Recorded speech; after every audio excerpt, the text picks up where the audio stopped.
खबरों की तफसील। दिल्ली के ओखला इलाके में वाक़ शाहीन बाग में आज शहरियत कानून के खिलाफ एक मुहिम चलाई जा रही है। बड़ी तादाद में अवाम शाहीन बाग थाने में आज CAA और NRC के खिलाफ गिरफ्तारियां देंगे। खबर के मुताबिक लोग अपने बच्चों के साथ प्ले कार्ड लिए हुए शाहीन बाग थाना जाएंगे। थाने के SHO को फूल पेश करेंगे और CAA के कॉपी इनके सामने एहतजाजन फाड़कर इस कानून को मानने से इनकार करेंगे। एहतजाजी खुद को डिटेंशन सेंटर भेजने की भी बात करेंगे और बड़े पैमाने पर गिरफ्तारियां भी देंगे।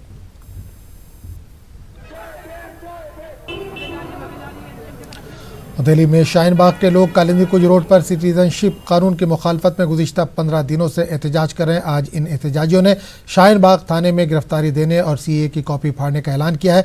एहतजाज कर रहे एक शख्स परवेज यूसुफ से हमारे नुमाइंदे खुर्रम शहजाद ने खास बात की। अमेंडमेंट एक्ट के खिलाफ एहतजाज में एक नया मामला अब सामने आने वाला है, क्योंकि शाहीन बाग में जो एजिटेशन चल रहा था, जो एहतजाज चल रहा था, आज वहां के लोगों ने ऐलान किया है कि वो शाहीन बाग थाने पर गिरफ्तारी देंगे और एक्ट की जो कापियां हैं उसको फाड़ेंगे। हमारे साथ परवेज यूसुफ साहब मौजूद हैं जिन्होंने पूरा ऐलान किया है। परवेज यूसुफ साहब, क्या वजह थी कि आपको ये सब करना पड़ रहा है? देखिए, यहाँ पे जो बच्चे, जो हमारी औरतें यहाँ पे बैठी हुई हैं 15 दिन से मुस्तकिल, उनके ऊपर एक इल्ज़ाम लगाया जा रहा था कि वो बाहरी हैं। तो सबसे बड़ा रीज़न तो ये है कि वो यहीं की हैं और हम उनके साथ, ओखला की पूरी आवाम उनके साथ खड़ी है। इसलिए हमने ये फैसला किया कि अब हम यहाँ पर अपनी गिरफ्तारी देंगे और इस एहतजाज को अब नेक्स्ट स्टेज में ले जाएंगे। लगातार इस तरह की बात की जा रही थी कि वहाँ पे रोड ब्लॉक है और उसको खोल दिया जाए। क्या सरकार की तरफ से कोई बात करने आया, कोई बात सुनी गई आप लोगों की? नहीं, अभी तक तो सरकार की तरफ से कोई पहल नहीं है। कुछ थानों में मीटिंग हुई और उन्होंने कहा कि जिस एहतजाज को दूसरी जगह शिफ्ट कर दिया जाए। मेरा सवाल ये है कि आज पूरा मुल्क सड़कों पे है, हर जगह लाठीचार्ज सड़कों पे हो रहा है, तो ये अगर एहतजाज एक पीसफुल एहतजाज चल रहा है तो उसको क्यों रोकेंगे? मतलब क्या हमें इस मुल्क में अब एहतजाज करने का हक भी नहीं है? क्या गांधी की विचारधारा बदल के अब गोडसे की विचारधारा हो गई है कि जहां भी कोई एहतजाज करेगा उसको मारा जाएगा, उसको पीटा जाएगा? ऐसा लोग कह रहे हैं कि इनके ऊपर कल एक्शन होगा, परसों एक्शन होगा, लेकिन जिस तरीके से, जिस जज्बे के साथ ओखला की औरतें, ओखला के बच्चे वहां पे डटे हुए हैं। कल रात भी टेम्परेचर 2 डिग्री सेंटीग्रेड था, लेकिन वहां पर हजारों की तादाद में औरतें मौजूद थीं। इसको देख करके सबक लेना चाहिए। इस मुल्क की जो महिला नेताएं हैं उनको आगे आना चाहिए, उनके साथ खड़े होना चाहिए, क्योंकि ये एहतजाज पूरी दुनिया में देखा जा रहा है और शायद इस एहतजाज को मोदी सरकार के लिए कुचलना मुमकिन नहीं होगा। आपको क्या लगता है कि जिस तरह से सरकार ने बार बार सफाई दी, लेकिन आप लोगों को क्यों लगता है कि ये सही नहीं है? CAA को लेकर के अब भी आप लोगों के दिल में जो अंदेशे हैं, खौफ है और आशंकाएं हैं, वो भी बाकी हैं? देखिए, हमें तो किसी भी तरीके का खौफ नहीं है, क्योंकि हमें ये बात बहुत अच्छी तरह से पता है कि इनकी नीयत ही गलत है। हमारा मुल्क सेकुलर कंट्री है, यहाँ पे हिंदू, मुसलमान, सिख, ईसाई की बात नहीं होती। यहाँ पे सिर्फ बात होती है इंडियन की। और उसमें अगर आप इस तरह का कोई बाहर से लेके आ रहे हैं जिसको आप हिंदू होने की वजह से लेंगे, बुद्ध होने की वजह से लेंगे, हमें एतराज उस वजह से है। एक मुसलमान ना है, हमें कोई बात नहीं है, बड़ी खुशी है कि मुसलमान दुनिया में जहां भी रहेगा वहां खुश रहेगा, हिंदुस्तान में भी खुश है, बाहर भी खुश रहेगा। लेकिन सबसे बड़ा सवाल ये उठता है कि आपने ये संविधान में जहां पे ये कहा गया वी द इंडियन पीपल, आपने ये कैसे कह दिया कि जो बाहर से लोग आएंगे वो हिंदू होंगे तो हम उनको राष्ट्रीयता देंगे, बाकी जो लोग यहां मौजूद हैं उनको हम घुसपैठिया कह देंगे? आखिरी सवाल, ये जो आप लोग गिरफ्तारी देने की बात कर रहे हैं, क्या मैसेज देना चाहते हैं सरकार को और हमारे प्रशासन को, हमारे इंतजामिया को? देखिए, हम वहां जाएंगे, हमारे हाथ में गुलाब का फूल होगा, हम SHO को गुलाब का फूल देंगे, अपनी लाइन लगा के खड़े रहेंगे, एक एक आदमी अंदर जाएगा अपनी बारी पे, गुलाब का फूल देंगे और उसके बाद उन्हीं के सामने जो है CAA बिल जो है उसका जो वो CAA बिल को फाड़ेंगे।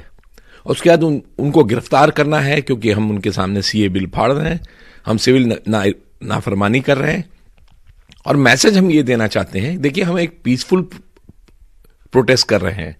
अगर आप इसके ऊपर किसी तरह का जोर जबरदस्ती करते हैं तो ये आप एक तरीके से ह्यूमन राइट का, हमारे जो आइन ने हमको जो एहतजाज करने का हक दिया है उसको आप कुचलने की कोशिश कर रहे हैं।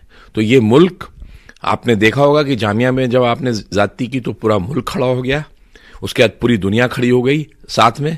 तो ये इंसानियत अभी जिंदा है और हर मुल्क, हर मजहब का आदमी जो है इसके साथ खड़ा है। और ये जो हिंदू मुसलमान में बांटने की कोशिश हो रही है, ये कभी कामयाब नहीं होगी। तो ये थे परवेज यूसुफ, जिन्होंने साफ कर दिया है कि आज वो गिरफ्तारी देने जा रहे हैं और सीएए को लेकर के सिविल नाफरमानी की तहरीक जो है वो अब जोर पकड़ने वाली है। कैमरामैन गौरव सक्सेना के साथ खुर्रम शहजाद, न्यूज़ 18 उर्दू, दिल्ली। 15 दिसंबर को जामिया कैंपस में हंगामे के मामले को लेकर जामिया मिलिया इस्लामिया ने 2 जांच कमेटियां तश्कील दी। ये कमेटियां यूनिवर्सिटी कैंपस में तलबा पर तशद्दुद और हमले की जांच करेगी। यूनिवर्सिटी कैंपस में पुलिस बगैर इजाज़त के ही अंदर चली गई थी। इस मामले पर जामिया ने वजारत फ़रोग़ इंसानी वसाइल से मदद तलब की है। मामले पर आला सतह पर तहक़ीक़ात के लिए जामिया ने मदद हासिल करने के लिए इक़दाम किए हैं।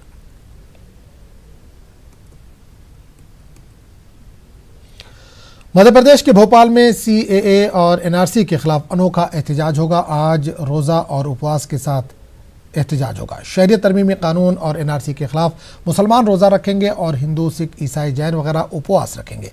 साथ ही शहरियत कानून के खिलाफ तहरीक में महलूकीन को खराज अक़ीदत भी पेश किया जाएगा। ये एहतजाज भोपाल के नीलम पार्क में आज 2 बजे से शाम 7 बजे तक होगा। भोपाल के इकबाल मैदान का नाम बदलने की साजिश चल रही है। इकबाल मैदान से इंतजामिया की अदम तवज्जुही तो पहले ही जारी थी। अब मैदान के बाहर उर्दू और हिंदी में लगे बोर्ड को भी रातों रात हटा दिया गया है। पेश है खास रिपोर्ट। शायर मशरिक़ अल्लामा इकबाल से भोपाल का गहरा रिश्ता है। अल्लामा इकबाल ने भोपाल में अपने वतन के बाद न सिर्फ सबसे ज्यादा क़याम किया, बल्कि भोपाल में रहकर उन्होंने 14 मशहूर नज़में भी लिखी थीं। भोपाल के नवाब हमीदुल्लाह खान ने इकबाल के लिए वजीफा भी जारी किया था। इकबाल ने भोपाल में क़याम के दौरान रियाज मंजिल, शीश महल, शौकत महल के साथ राहत मंजिल में क़याम किया था।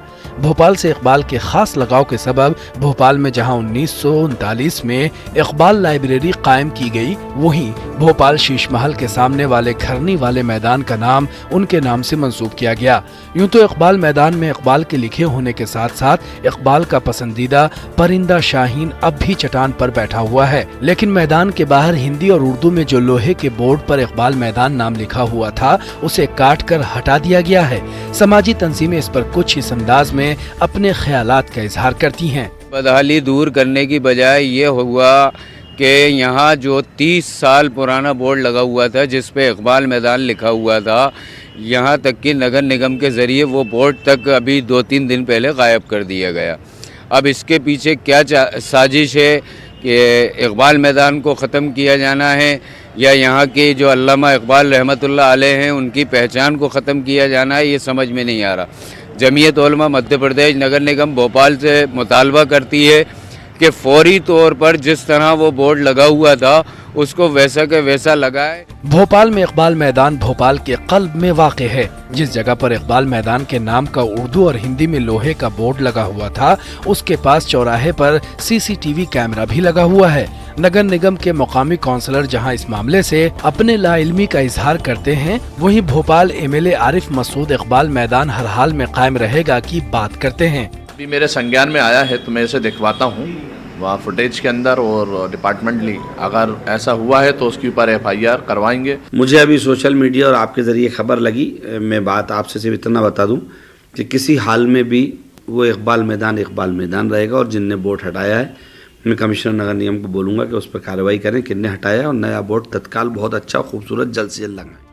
मकामी काउंसलर और भोपाल एमएलए चाहे जो भी कहें, लेकिन ये भी सच है कि मैदान के नाम को तब्दील करने को लेकर गुज़िश्ता महीनों में भोपाल नगर निगम में तजवीज़ पेश की गई थी, जिस पर हंगामे के बाद वापस लिया गया था। समाजी तंजीमें रातों रात लोहे के बोर्ड को वहां से काट कर हटाने के पीछे उसी साजिश के तहत देख रहे हैं, और अब तो लोगों ने यहां तक कहना शुरू कर दिया है कि कांग्रेस अहद में बीजेपी के एजेंडे पर अमल हो रहा है। न्यूज़ 18 उर्दू के लिए भोपाल से महताब आलम की। बहुजन समाज पार्टी ने अपने एक एमएलए रामाबाई परिहार के खिलाफ कार्रवाई की है। पार्टी ने रामाबाई को पार्टी से बाहर का रास्ता दिखा दिया है। पार्टी चीफ मायावती ने इस पर ट्वीट किया है। इन्होंने कहा है कि बीएसपी एक कवायद और ज़ाब्ते वाली पार्टी है और इसको तोड़ने की कोशिश करने वालों के खिलाफ सख्त कार्रवाई की जाएगी। इन्होंने लिखा कि इसी सिलसिले में हमने रामाबाई परिहार को पार्टी से बाहर किया है। रामाबाई परिहार पर पार्टी के किसी भी प्रोग्राम में शिरकत करने से भी रोक लगा दी गई है। रामाबाई सीएए की हिमायत कर रही थी, जबकि बीएसपी लगातार शहरियत कानून की खिलाफ वर्जी कर रही है। बीएसपी सीएए को आइन की खिलाफ वर्जी करार देती रही है। बीएसपी ने पार्लियामेंट में भी इसके खिलाफ वोट दिया था ताकि ये कानून लागू न किया जा सके, लेकिन इसके बावजूद भी रामाबाई परिहार इस कानून की हिमायत करती रही। रामाबाई परिहार को पहले भी कई बार पार्टी के उसूलों पर चलने की वार्निंग दी गई थी।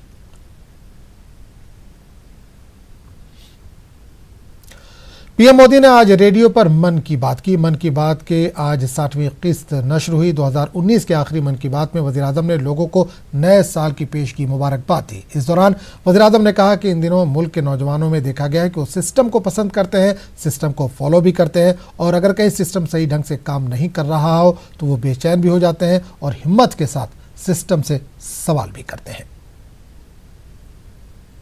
2019 की विदाई की पल हमारे सामने है। 3 दिन के भीतर भीतर 2019 विदाई ले लेगा और हम न सिर्फ 2020 में प्रवेश करेंगे, नए साल में प्रवेश करेंगे, नए दशक में प्रवेश करेंगे, 21वीं सदी के तीसरे दशक में प्रवेश करेंगे। मैं सभी देशवासियों को 2020 के लिए हार्दिक शुभकामनाएं देता हूं। इस दशक के बारे में एक बात तो निश्चित है, इसमें देश के विकास को गति देने में वो लोग सक्रिय भूमिका निभाएंगे जिनका जन्म 21वीं सदी में हुआ है, जो इस सदी के महत्वपूर्ण मुद्दों को समझते हुए बड़े हो रहे हैं। ऐसे युवाओं के लिए आज बहुत सारे शब्दों से पहचाना जाता है। कोई उन्हें मिलेनियल्स के रूप में जानता है, तो कुछ उन्हें जनरेशन जेड या तो जेन जेड ये भी कहते हैं।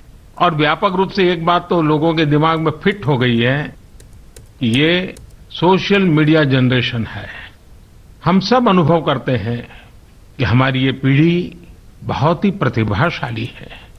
कुछ नया करने का, अलग करने का उसका ख्वाब रहता है, उसके अपने ओपिनियन भी होते हैं।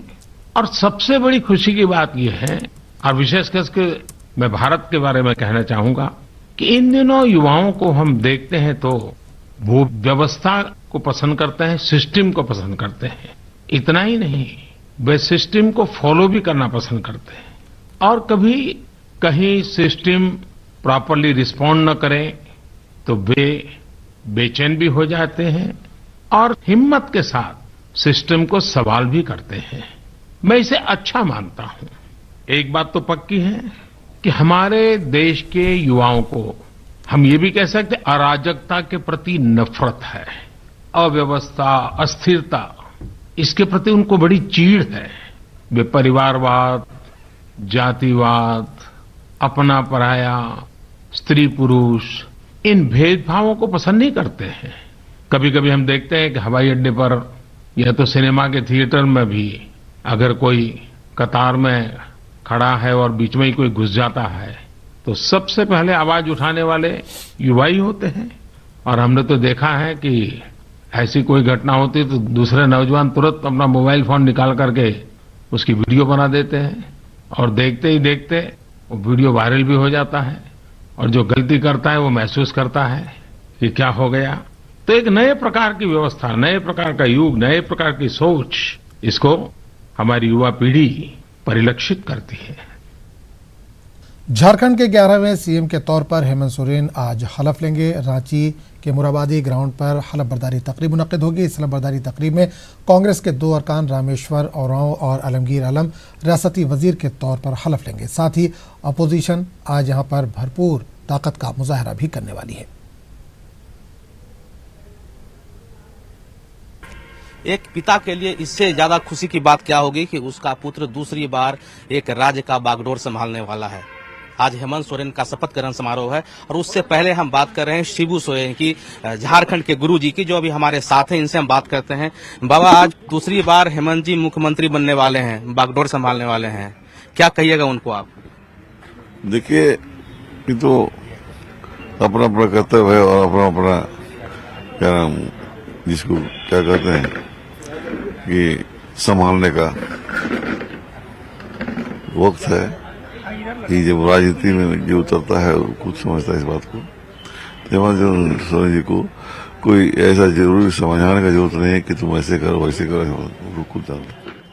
जिस समय आप राज्य में झारखंड मुक्ति मोर्चा का गठन किया था, एक आंदोलन का नेतृत्व और शुरुआत की थी बाबा, उस समय में आपने एक सपना देखा होगा कि कैसा झारखंड बनाना है। क्या आपको लगता है कि वैसा झारखंड बना? क्या कुछ करना होगा हेमंत जी को? देखिए कुछ करने के लिए तो बहुत कुछ सोच पड़ता है, सोचे ही होंगे, लेकिन कोई जरूरी नहीं है कि होते जाए, करते रहना चाहिए और सबसे अच्छा काम जो वही करना चाहिए।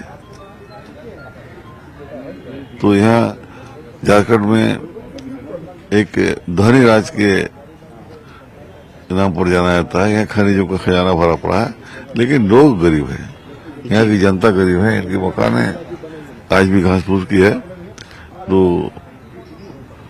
इसका कारण है कि शिक्षा नहीं मिली और जिस कारण से बाहरी लोग आए और अपना यहाँ पर कामयाब से पैसा कमाने का धंधा किया, रहने का बसने का काम किया और यहाँ के लोगों को पिछड़ा छूटते गया। तो उसी चीज को करना है कि आप पढ़ाई लिखाई शुरू करें, कर दिया है लोग और हम समझते हैं कि बहुत जल्दी इसका असर करेगा। तो हमारे साथ झारखंड मुक्ति मोर्चा के केंद्रीय अध्यक्ष शिबू सोरेन हैं। निश्चित रूप से कह सकते हैं कि आज का खुशी का दिन है और बिल्कुल जब पुत्र मुख्यमंत्री पद की शपथ लेने वाला हो तो फिर खुशी क्यों न हो। साफ इन्होंने कहा, शिबू सोरेन ने कहा है कि ये जो नतीजा है झारखंड में, उसका असर आने वाले दिनों में अन्य राज्यों में जब चुनाव होगा उस पर भी पड़ेगा। कैमरामैन नलिन के साथ उपेंद्र, न्यूज 18 रांची। इस वक्त की बड़ी खबर आ रही है यूपी में प्रियंका गांधी से ज्यादती का मामला। दिल्ली के यूपी भवन के बाहर यूथ कांग्रेस का एहतजाज, पुलिस के खिलाफ कार्रवाई की मांग, पीएम मोदी और योगी के खिलाफ नारेबाजी, यूपी पुलिस के खिलाफ भी नारेबाजी। बड़ी तादाद में यूथ कांग्रेस के कारकुनान को लिया गया हिरासत में। तो इस वक्त की बड़ी खबर आ रही है यूपी में प्रियंका गांधी से ज्यादती का मामला। दिल्ली के यूपी भवन के बाहर यूथ कांग्रेस का एहतजाज, पुलिस के खिलाफ कार्रवाई की मांग की जा रही है। पीएम मोदी और योगी के खिलाफ यहाँ पर जमकर नारेबाजी हुई। यूपी पुलिस के खिलाफ भी नारेबाजी हुई। बड़ी तादाद में यूथ कांग्रेस के कारकुनान को हिरासत में लिया गया है।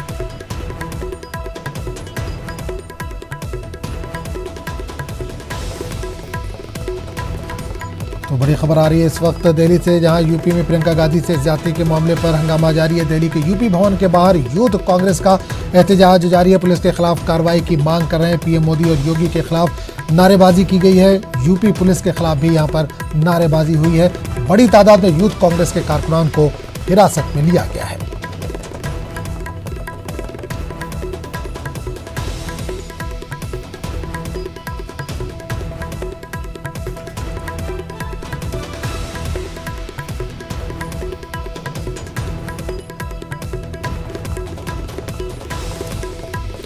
तो एक बार फिर आपको बता दें कि दिल्ली यूपी भवन पर गैर मामूली हिफाजती बंदोबस्त किए गए। दिल्ली पुलिस और नीम फौजी दस्ते इस वक्त तैनात कर दिए गए। शहरियत तरमीमी कानून के खिलाफ एहतजाज का यहाँ पर इम्कान है। एनआरसी की मुखालफत के पेश नज़र एहतियाती इक़दाम किए गए हैं। पुलिस के मुताबिक आज भी मुजाहरों का इम्कान है। एहतजाज के पेश नज़र एहतियाती इक़दाम किए गए हैं। आपको एक बार फिर बता दें कि दिल्ली में यूपी भवन पर गैर मामूली हिफाजती बंदोबस्त किए गए हैं। दिल्ली पुलिस और नीम फौजी दस्तों को इस दौरान तैनात किया गया। शहरी तरमीमी कानून के खिलाफ एहतजाज का यहाँ पर इम्कान है। एनआरसी की मुखालफत के पेश नज़र एहतियाती इक़दाम किए गए हैं। पुलिस के मुताबिक आज भी मुजाहरों का इम्कान है। एहतजाज के पेश नज़र एहतियाती इक़दाम उठाए गए हैं। जम्मू कश्मीर के शहर श्रीनगर के रावलपुरा इलाके में आज सुबह उस वक्त अफरा तफरी मच गई जब फौज की रोड ओपनिंग पार्टी के मेटल डिटेक्टर ने मुश्तबा शय का इशारा किया, जिसके बाद ऐसा लग रहा था कि शायद यहां आईडी नस्ब कर दी गई है। इस दौरान सिक्योरिटी फोर्सेज ने ट्रैफिक को रोक दिया और बम डिस्पोजल स्क्वाड को बुलाया गया। इलाके में करीब 1 घंटे तक ऐसे ही हालात बने रहे। बम डिस्पोजल टीम ने सड़क से पुराना लोहा निकाला, जिसके बाद ट्रैफिक को बहाल किया गया। हम आपको बता दें कि रास्ता श्रीनगर के ओल्ड एयरफील्ड को जाता है और इस रास्ते पर हर सुबह फौज और एयरफोर्स के कॉन्वॉय का गुजर होता है। ठीक है, मशीन से पता लगा था। जब आरोप भी करते ना उसमें सस्पेक्टेड कुछ दिखाई दे रहा था, तो सुबह आपने चेक कर दिया, अभी क्लियर है। शुमाली हिंदुस्तान में सर्दी का कहर जारी है और कई इलाकों में सर्दी ने रिकॉर्ड तोड़ दिए। वहीं वादी कश्मीर में भी इन दिनों सर्दी उरूज पर है। हर गुजरते दिन के साथ कश्मीर में सर्दी की शिद्दत बढ़ रही है। बीती रात श्रीनगर में दर्जा हरारत -6.2 डिग्री सेल्सियस रिकॉर्ड किया गया। लोग सर्दी से बचने के लिए कांगड़ी, फेरन और दीगर कई चीज़ों का इस्तेमाल कर रहे हैं। वहीं इस साल बिजली की आंख मिचौली की वजह से लोग काफ़ी परेशान हैं। महकमा मौसमियात ने 31 दिसंबर से बारिश और बर्फबारी होने की पेशनगोई की है।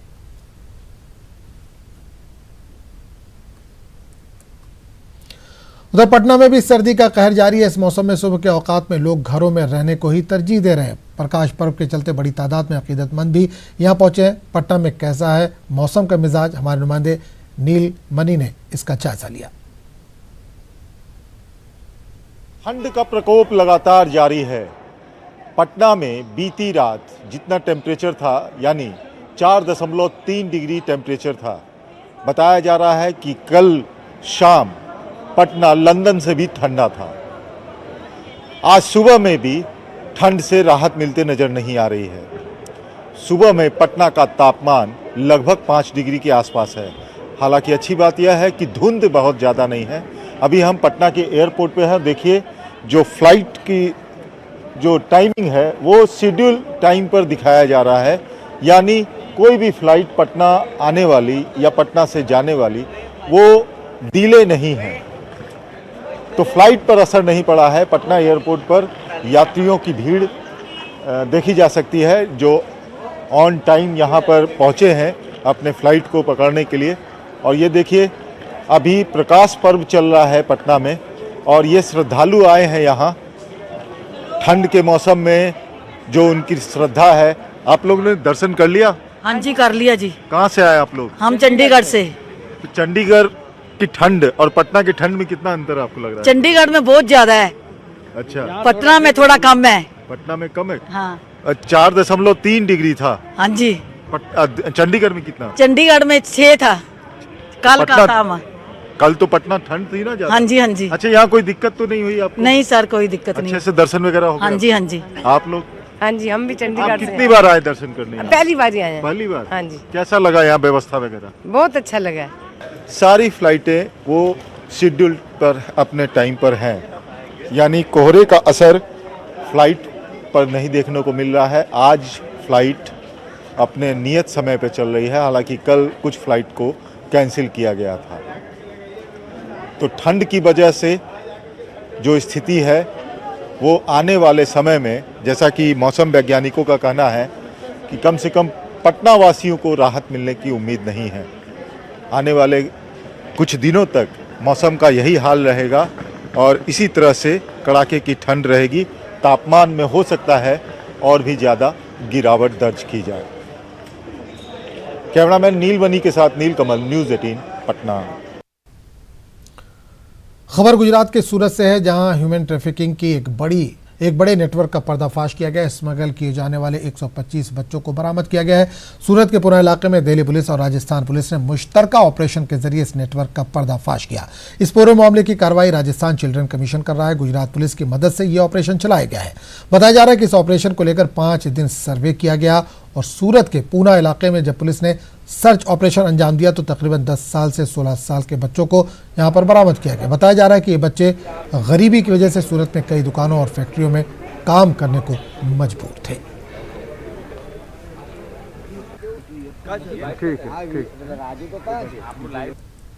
रेकी करके गुजरात पुलिस की सहायता से हमारे यहाँ पूना पुलिस स्टेशन, यहाँ के पूरे जितने भी लोग हैं, इन सब लोगों की सहायता से इसकी रेकी करी।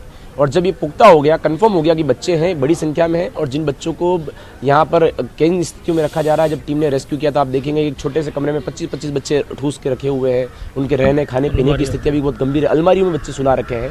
तो उनका आज हम सुबह से आज रेस्क्यू किया। करीब 100 से ज़्यादा बच्चे निकल कर आए हैं।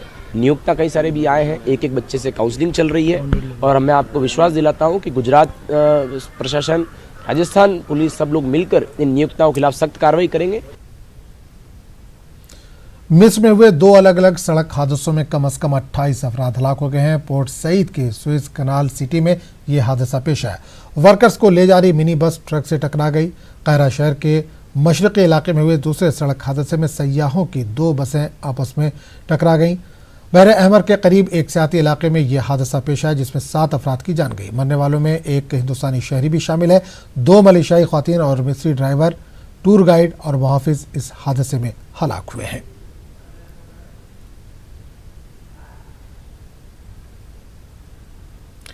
खबरनामे में फिलहाल इतना ही। अगले बुलेटिन में आपसे फिर मुलाकात होगी। आदाब।